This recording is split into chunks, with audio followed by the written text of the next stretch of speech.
ఇప్పుడు అబద్ధం ఆడకూడదు, మళ్ళా నాకు మీరు నిజం చెప్పాలి, ఓకేనా? అబద్ధం ఆడకూడదు, నిజం చెప్పాలి. యేసు ప్రభు నుండి అనేకం పొందగోరి మనం వస్తున్నామా? మన సమస్యలకి పరిష్కారం, బాధలకి, ఇరుకులకి, ఇబ్బందులకి, శోధనల నుంచి విడుదల పొందగోరి మనం వస్తున్నామా? అబ్బే ఇవన్నీ కాదండి, కేవలం ఆయన్ని ప్రేమించే వస్తున్నామా? ఆయన్ని ప్రేమించే వస్తున్నామా?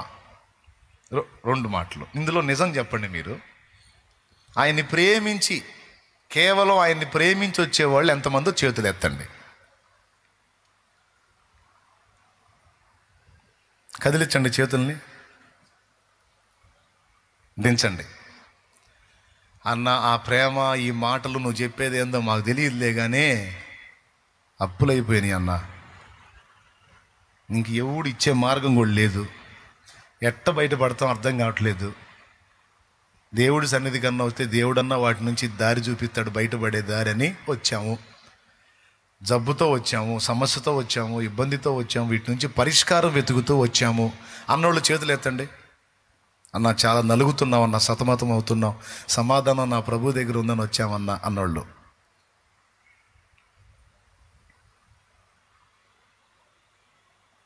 రైట్.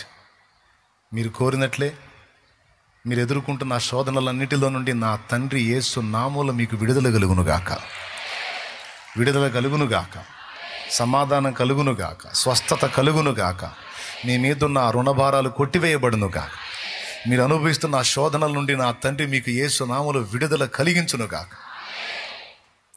ఇప్పుడు ముందు చేతులు ఎత్తిన వాళ్ళు అనుకుంటారు, ఇదే నీ ముందు నేను తొందరపడి చేతులు ఎత్తాను, శుభ్రంగా ఈ దీవెనలని నాకు వచ్చేయిగా అనుకుంటారు. ఒక మాట,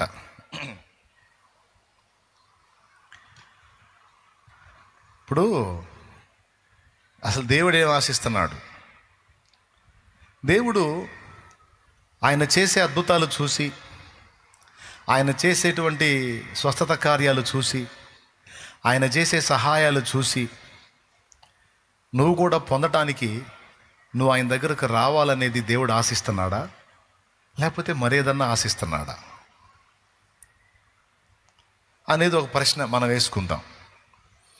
మనం ఆయన చేసేవి చూసి ఆయన దగ్గరికి రావాలని దేవుడు ఆశించినట్టయితే మనందరి కళ్ళ ముందు కుప్పల తెప్పలుగా అద్భుతాలు చేసేవాడు. ఆ దెబ్బకి కుప్పల తెప్పలుగా జనాలు కూడా తెంపు లేకుండా కనపడేవాడు. కానీ కొన్నిసార్లు అద్భుతాలు జరుగుతున్నాయి, కొన్నిసార్లు ఆశ్చర్యకరమైన శోధనలు కలుగుతున్నాయి, కొన్నిసార్లు అద్భుతాలు జరుగుతున్నాయి, కొన్నిసార్లు కళ్ళ ముందు ప్రాణాలు కూడా పోతున్నాయి.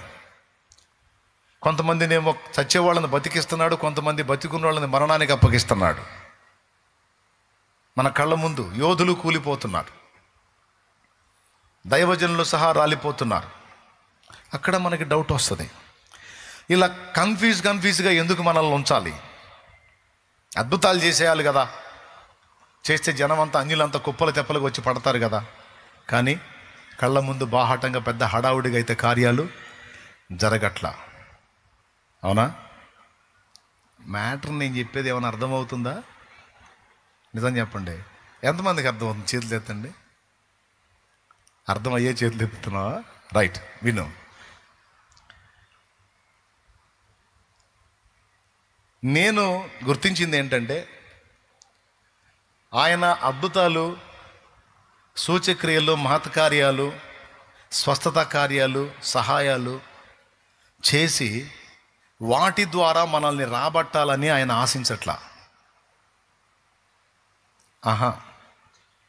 వాటన్నిటికంటే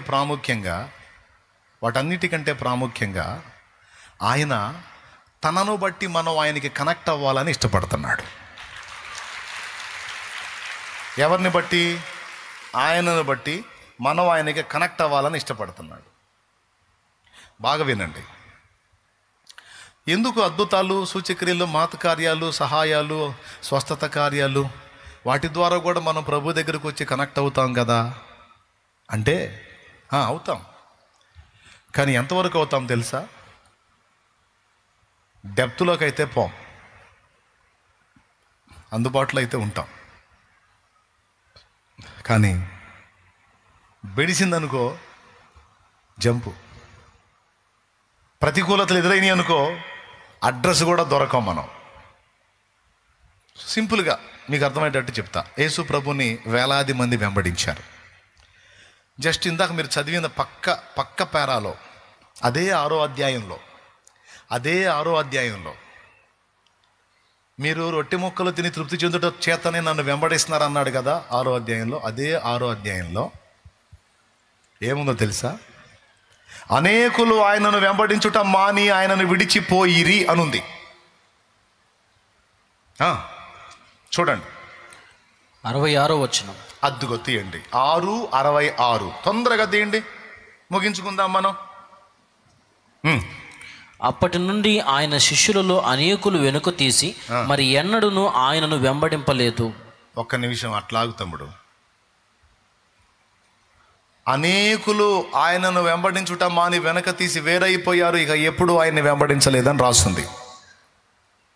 వీళ్ళందరూ ఏ సరుకు?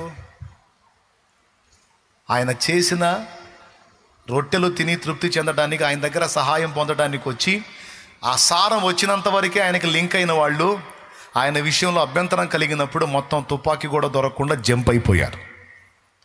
ఇదంతా స్థిరమైనటువంటి సరుకు కాదు. కానీ చూడండి, వాళ్ళందరూ వెళ్ళిపోయారు కదా. అప్పుడు యేసు ప్రభు మిగతా శిష్యుల్ని చూసి మీరును వెళ్ళిపోవాలని ఉన్నారా అని అడుగుతాడు. ఆ వచనం చదవండి ఒకసారి. 67వ వచనం.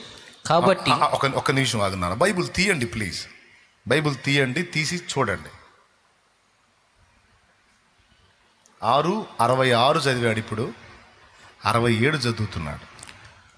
కాబట్టి యేసు మీరు కూడా వెళ్ళిపోవాలని ఉన్నారా? ఆయన ఇచ్చే వాటిని పొందే వాళ్ళేమో కొద్దిగా ఎదురు దెబ్బ తగలగానే మొత్తం జంపు. కానీ ఇక్కడ పేతురు ఒక మాట అంటున్నాడు. అంటే యేసయ్య అడిగాడు, మీరు వారిలాగే కనెక్ట్ అయ్యారా? అట్లయితే వారు వెళ్ళిపోయారు, మరి మీరు కూడా వెళ్ళిపోవాలనుకుంటున్నారా అంటే అప్పుడు పేతురు అంటున్నాడు, మా కనెక్టింగ్ వాళ్ళలాంటిది కాదు. వాళ్ళేమో నువ్వు ఇచ్చే వాటిని చూసి, నువ్వు చేసే వాటిని చూసి వచ్చారు, మేము నిన్ను చూసి వచ్చాము. కోటు కోటు కోటు కోటు అది ప్రభువా, మేము నిన్ను చూసి వచ్చాం. చదువు. సీమోను పేతురు, ప్రభువా ఎవని యొద్దకు వెళ్ళుదుము? నీవే నిత్యజీవపు మాటలు గలవాడవు, నీవే దేవుని పరిశుద్ధుడవని మేము విశ్వసించి ఎరిగి ఉన్నామని ఆయనతో చెప్పాను. అది 2 సంగతులు పేతురు మాట్లాడాడు అక్కడ. ఎక్కువ మిమ్మల్ని ఇబ్బంది పెట్టను, కానీ తీసుకోవాల్సిన విషయం, మీరు ఎలా దేవునికి కనెక్ట్ అయ్యారో మిమ్మల్ని మీరు పరీక్షించుకోవాల్సినటువంటి విషయం. పేతురులాగా, అపోస్తలులాగా మనం దేవునికి కనెక్ట్ అయితే ధన్యులం. వాళ్ళు దేన్ని బట్టి కనెక్ట్ అయ్యారో వాళ్ళు మాట్లాడుతున్నారు. ముందు వెళ్ళిపోయిన వాళ్ళు దేన్ని బట్టి కనెక్ట్ అయ్యారో కూడా ప్రభువు చెప్పేశాడు. ఇదంతా రొట్టె ముక్కల సరుకు. ఇదేం సరుకు? అంత బెనిఫిట్ బేసిక్. ఏదన్నా సారం ఉంటే లాక్కునేటట్టు, లేకపోతే సర్దుకునేటట్టు. సెగ తగిలితే అడ్రస్ కూడా ఉండరు. నా నిమిత్తం శ్రమ పడాల్సి వచ్చినా, ఇబ్బంది పడాల్సి వచ్చినా, శోధింపబడాల్సి వచ్చినా, అగ్ని పరీక్షకు నిలవాల్సి వచ్చినా వీళ్ళు ఉండరు. అగ్ని పరీక్షలో కాలి బూడిదైపోద్ది సరుకో. వీళ్ళకి అగ్ని పరీక్షల దాకా అవసరంలే. అప్పటిదాకా గుంపులు ఆయన అంటున్నారు కదా. ఆయన ఒక విచిత్రమైన మాట అన్నాడు. ఆ మాట కాళ్ళకు మైండ్ పోయింది. ఏం మాట అన్నాడు తెలుసా? పితరులు మన్నాను తిని నన్ను చనిపోయిరి, అయితే నా శరీరము నిజమైన ఆహారము, నా రక్తము నిజమైన పానము. నా శరీరమును తిని నా రక్తము త్రాగువాడే నిత్య జీవము గలవాడు అన్నాడండి. ఇక వాళ్ళకి ఆలోచన వచ్చింది, అబ్బాయ్ ఈ బోధకుడు ఏదో అద్భుతాలు చేస్తున్నాడు అది ఇది అనుకున్నాం, కానీ అబ్బే ఇది మెంటల్ సరుకు. ఎవరు మెంటల్ సరుకు? యేసయ్య. వాళ్ళకి మెంటలోళ్ళలా కనపడ్డాడు, వాళ్ళకి పిచ్చోళ్ళలా కనపడ్డాడు. ఎందుకనగా అప్పటిదాకా మాట్లాడిన మాటలు, చేసిన బోధలన్నీ ఒక రకంగా అనిపించినాయి వాళ్ళకి. ఈ మాట వాళ్ళకి విచిత్రంగా అనిపించింది. ఏంటి విచిత్రం అంటే, నువ్వు అంటావా ఇంతమంది ఉన్నారు ఇక్కడ, ఎవరన్నా అంటారా నా శరీరము నిజమైన ఆహారము, నా రక్తము నిజమైన పానము, నా శరీరము తిని నా రక్తము త్రాగండి అని ఎవరన్నా అంటారా? మైండ్ బాగున్న వాళ్ళు ఎవరైనా అంటారా? నన్ను తినండి, నా మూలంగా జీవించండి, నా రక్తము తాగండి.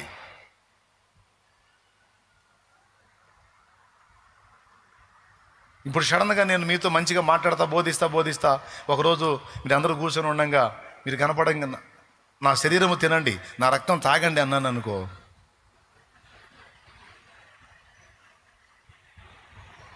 మీరు ఎట్ట చూస్తారు? నాకు వెళ్ళి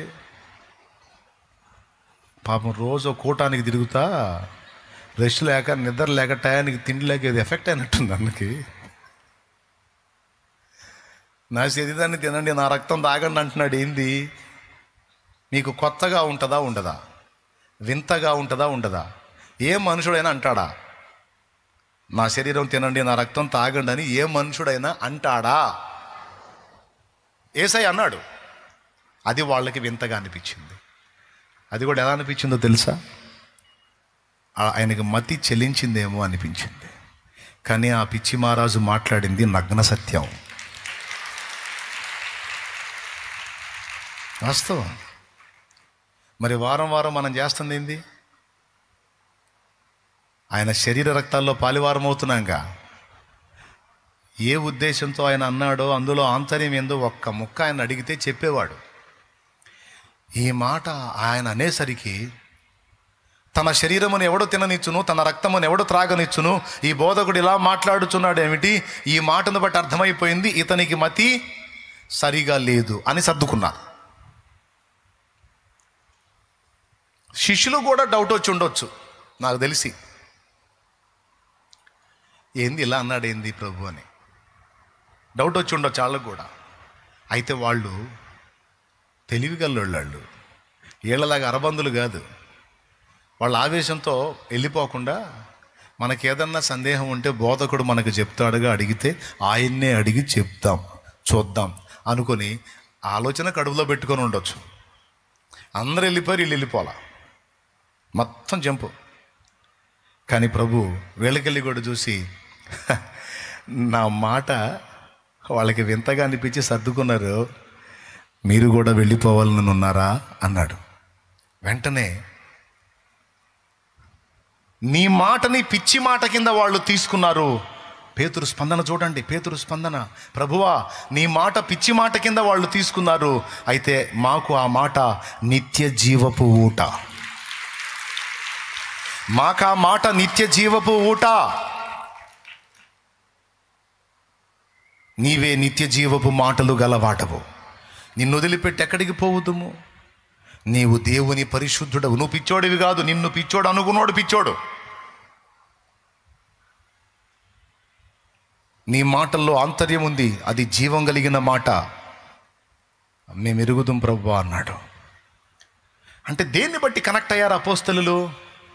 నీవు దేవుని పరిశుద్ధుడివి అంటే ఆయన పరిశుద్ధ దేవుని వ్యక్తిత్వాన్ని చూపించాడు. దేవుని యొక్క రాజసాన్ని, నీతిమత్వాన్ని, పరిశుద్ధతను, పవిత్రతను, ప్రేమను, ఆప్యాయతను, అనురాగాన్ని, మంచితనాన్ని, ఖచ్చితత్వాన్ని ఎక్కడ కూడా రాజీ లేకుండా ఆయన వ్యవహరించిన తీరు వాళ్ళని ఆకర్షించింది.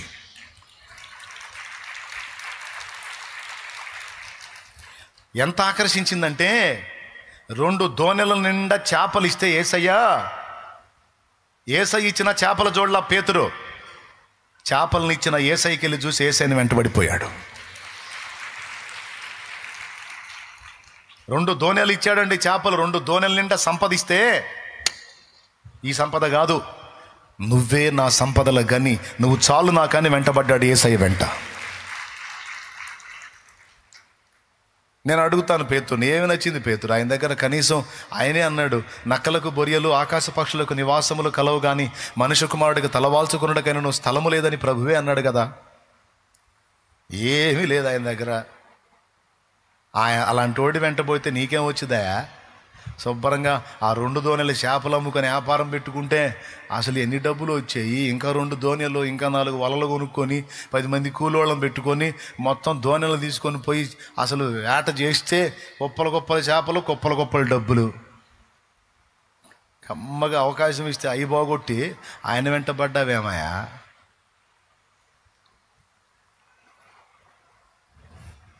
పేతురు తిక్కలోడు కాదు, మేధావి. మనం చాలా తేలిగ్గా మాట్లాడతాం ఆయన్ని. పెద్ద మేధావి ఆయన, జ్ఞానవంతుడు, మనోనేత్రాలు వెలిగించబడింది వాడు. ఒక్క మాటతో పొరపాటున కూడా ఇక్కడ చేపలు ఉండని ప్రదేశంలో ఆయన ఒక్క మాటతో అన్ని చేపలు వచ్చినాయి అంటే ఈయన సృష్టికర్త కాడా? ఈయన ప్రకృతిని శాసించే దేవుడు కాడా? అలాంటి వాడు నా కళ్ళ ముందుంటే నేను ఆయన వదిలిపెట్టి చేపలేంది చేపలు. నాకు ఆయన చాలు. నేను ఆయనతో ఉంటే ఇహమందు నాకేమున్నా లేకపోయినా శాశ్వత జీవంలో నిత్యమైనటువంటి సంపదల గని నా ప్రభువుతో నేనుంటే నాకేది తక్కువ. అయినా పర్వాలా, నేను మాత్రం ఆయన వదలను. నాకు ఆయన కావాలి. ఎవరు కావాలి? మగ్దలీన అడిగింది, యేసు అద్భుతాలు కావాలా, యేసు కావాలా? నాకు యేసు కావాలి. భక్తులు కూడా అదే కోరుకున్నారు. నా కాంతి, నా శాంతి,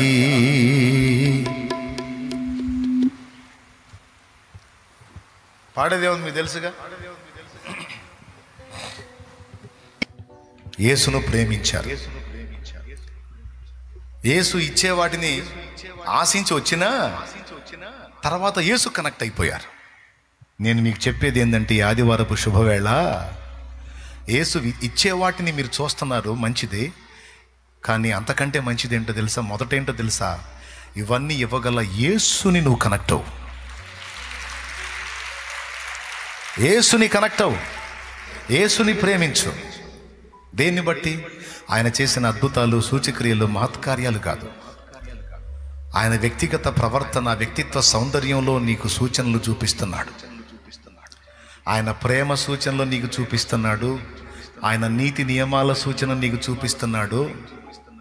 ఒక భక్తుడు అన్నాడు ఆయన వ్యక్తిత్వాన్ని చూసి, సమానులెవరు ప్రభు, నీ సమానులెవరు ప్రభో, సమానులెవరు ప్రభు, నీ సమానులెవరు ప్రభో, సమానులెవరు ప్రభు.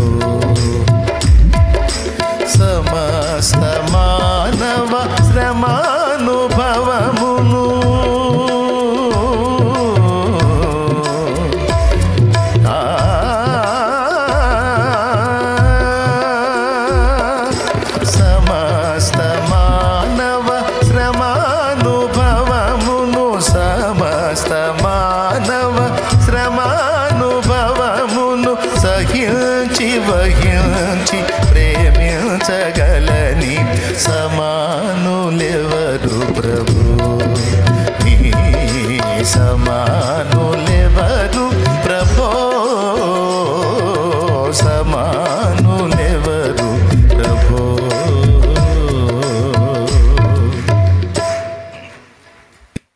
అయ్యా, సమస్త మానవ శ్రమాను భవమును వహించి సహించి ప్రేమించగలని సమానులెవరు. స్తోత్రం చెప్పండి అందరూ ఒకసారి గట్టిగా చెప్పండి. నేను నీలాగే బాధల్లో దేవుని దగ్గరికి వచ్చా, కానీ బాధల్లో దేవుని దగ్గరికి వచ్చాను, బాధల వరకే, రొట్టె ముక్కల కోసం వరకే ఆగిపోలా. కొద్దిగా అసలు ఈయన గురించి ఏందో ఇంకొంచెం డెప్త్లోకి వెళ్దామని వెళ్ళా. పైన ఉండలా, కొద్దిగా వాక్యం చదివా, చెప్పి భక్తులు చెప్పే విన్నా, ఆ వ్యక్తిత్వం కొంచెం లోతుగా తెలుసుకున్నా. ఇక అంతే, మనసు అలా కనెక్ట్ అయిపోయింది.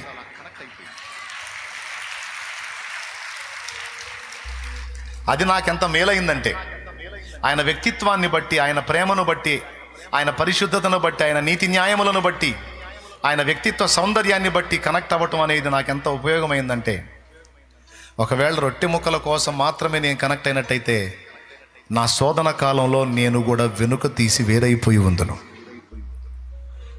కానీ నా శోధన కాలంలో కూడా నేను ఆయన వదిలిపెట్టకుండా హత్తుకోవడానికి కారణం యేసు వ్యక్తిత్వానికి కనెక్ట్ అయ్యా.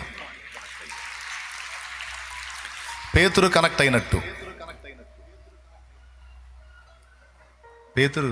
అయినట్టు, ఈరోజు యూట్యూబ్ మీరు ఓపెన్ చేస్తే ప్రతి ఒక్కడు మాట్లాడుతున్నాడు యేసు ప్రభు గురించి.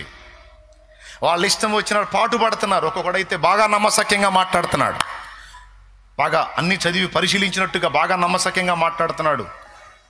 బైబిల్ అంతా ఇలాగా, బైబిల్లో ఉన్న చరిత్రలన్నీ అలాగా, యేసు ప్రభు అలాగా, మరియం ఇలాగా రకరకాల మాటలు మాట్లాడుతున్నాడు. ఈ రొట్టె ముక్కల బ్యాచ్ అంతా కూడా ఇలాంటి మాటలు విన్నప్పుడు విశ్వాసాన్ని కోల్పోతారు. కానీ దేవుని వ్యక్తిత్వాన్ని, వ్యక్తిత్వ సౌందర్యాన్ని, ఆయన త్యాగాన్ని, ఆయన మనస్తత్వాన్ని బట్టి కనెక్ట్ అయిన వాళ్ళు, ఇలాంటి వాళ్ళు 100 మంది మురిగి, 100 మందికి అది 1000, 10,000 మంది మురిగిన ప్రభువును వదిలిపెట్టరు.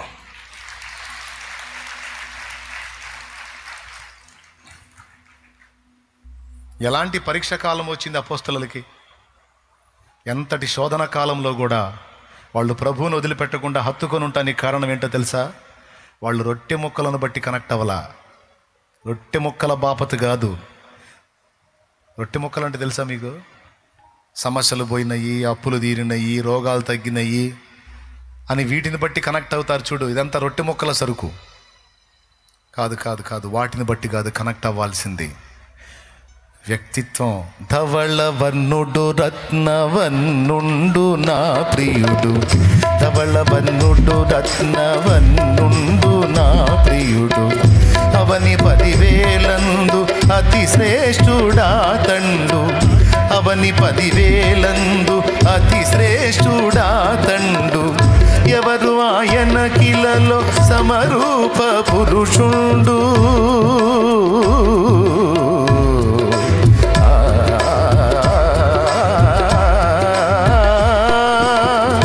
ఎవరు ఆయన కిలలో సమరూప పురుషుండు, అవలీలగానతని గుర్తింపగలనమ్మ, అవలీలగానతని